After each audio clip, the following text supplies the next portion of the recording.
Estamos de volta e agora nós iremos falar sobre violência policial. É com você, Elias. Show de bola, Fernanda. Pessoal, continuando nesse nosso programa em que os temas são um pouquinho mais acalorados, por isso a presença do professor Alisson. Eu gostaria de já começar com um exemplo das músicas que hoje são vamos se dizer, são alvos da nossa juventude, principalmente por um grande número delas. A gente tem exemplos disso no funk, a gente tem exemplos disso principalmente no rap, que são letras que às vezes soam um pouco agressivas, que às vezes não são vistas por todo mundo até como um estilo de música. Tem muita crítica sobre essa questão. Mas se a gente olhar sem nenhum pré-julgamento, a gente percebe que se alguém ataca, ela tem que ser atacada antes, por uma questão lógica. E nessa mesma relação de causa e efeito, a gente vê muitas vezes, a gente justifica a causa de certas letras que agridem o sistema, a polícia, a forma que essa juventude está se sentindo hoje devido à violência policial. Quando a gente percebe que tanto os jovens sofrem essa violência que a gente citou no bloco anterior, eles também têm que lidar, principalmente os negros, com a possível opressão policial, que hoje em dia é estruturada, assim como o racismo. A gente vai aprofundar isso no debate. E já outras formas para justificar esse problema é até a estrutura da nossa polícia, que é militarizada e vai para as ruas. A gente sabe que o poder militar de todos os países é o exército, e a polícia, ela trata das questões mais, vamos resumir como municipais, certo? E caso tenha necessidade, o exército vem intervir. Em muitos países a polícia nem armada óbvio, indiferente dos locais e etc., das atuações. Mas tudo isso denota para a gente que a nossa polícia precisou de um poder físico que, às vezes, ela não tem no jurídico. E o professor vai ajudar a gente a ver essa questão, que às vezes os policiais não têm autonomia jurídica para fazer certas coisas. Um exemplo disso é que o padrão de uma abordagem que é aprendida, e isso vocês podem ver também no podcast que foi citado no bloco anterior, é aquele simples, né? Parado, mão na cabeça, para evitar qualquer tipo de reação do indivíduo, até que seja feita a verificação da polícia. Só que hoje, se você já começa uma abordagem, muitas vezes a gente percebe que o policial já começa chamando o indivíduo de vagabundo, um exemplo. E às vezes de nomes mais acalorados, a gente já tem uma violência que no bloco anterior a gente viu como uma violência meio que subjetiva, que às vezes a gente faz sem pensar, que já denota essa possível agressão que está sendo sofrida. Então, para a gente começar esse debate sobre violência policial, é com você, Fernanda. E, Elias, é como o professor ele citou no último tema, né? Essa violência, ela vem de uma sociedade totalmente mantida por uma base de uma herança escravista e junta com a sociedade capitalista, né?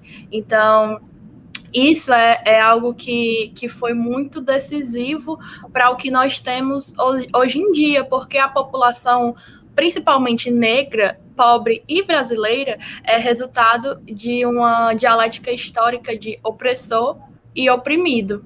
E a gente precisa falar sobre a questão de números, porque a gente sempre fala sobre esse tema numa roda de conversa, mas e os números? Eles não são somente números, eles são vidas. Nos primeiros 4 meses de 2020, cerca de 606 mortos foram deixados por ações da polícia no Rio de Janeiro, somente nesse lugar, e em 4 meses do ano.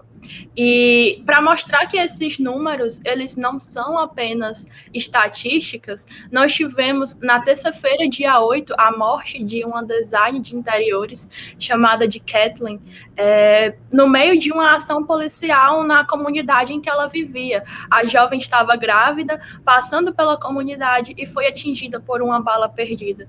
Então, até quando? Até quando esses jovens vão ser vítimas dessa opressão?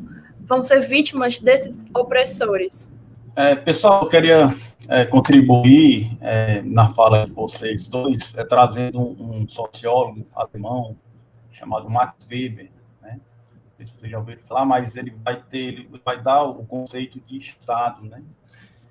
E o conceito de Estado, basicamente, é aquela instituição que pretende, né, pretende deter o monopólio legítimo da força física, né?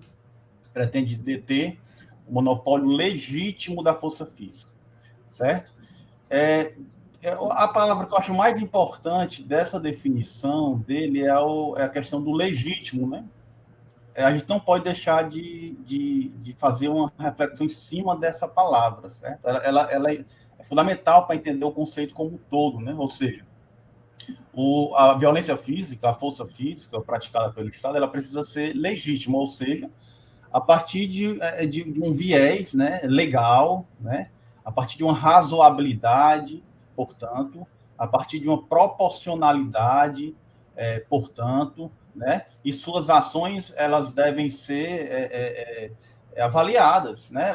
Elas devem ter o condão, a possibilidade de serem avaliadas e analisadas, né?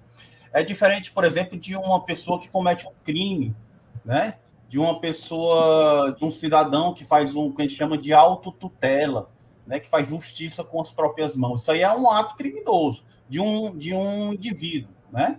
Agora, quando essa violência ela é exercida pelo próprio Estado, certo? Então, ela é isso que faz o espírito, né, da instituição, do agente público, né? É a possibilidade dele exercer essa violência física, mas, ao mesmo tempo, fundamental que ela seja controlada, que ela seja avaliada pelas instituições do entorno, inclusive pela própria polícia, pelo Ministério Público, que seja também, certo? Então, esse é o ponto que eu vejo que é fundamental, né, numa situação. Claro que, como o Elias falou aí, você tem em algumas situações, né, você vai ter situações temerosas, né? Outro dia eu vi um delegado comentando na internet que o policial, em muitas situações de missão, né, dessa como ocorreu no Jacarezinho, ele sente medo, né, de morrer, né, a família, né, sente receio dele não voltar para casa, né. Agora, ao mesmo tempo, eu fico imaginando, né, porque esse referido delegado tinha dito isso, né, e eu concordo com isso, né, é óbvio isso, a existência desse receio e tal. Ao mesmo tempo, vamos fazer aqui um questionamento sobre essas atuações, né, da polícia, essas grandes atuações. Será que vale a pena? É uma pergunta que eu faria para o delegado, que eu acho que era o delegado Cunha, se não me engano. Eu vi na internet ele comentando, e eu queria saber se ele falou por essa perspectiva, mas ele não fez uma reflexão que, a meu ver, que é maior, né? Que é fazer uma reflexão em cima da inteligência policial, certo?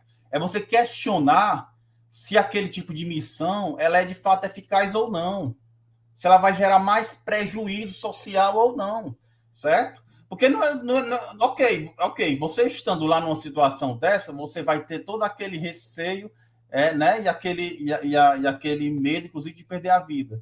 Mas e aí? Vamos fazer uma reflexão em cima dessas atuações policiais ou não? Esse é um ponto. Galera, nós vamos dar uma pausa rapidinho, mas fica aí que daqui a pouco a gente volta.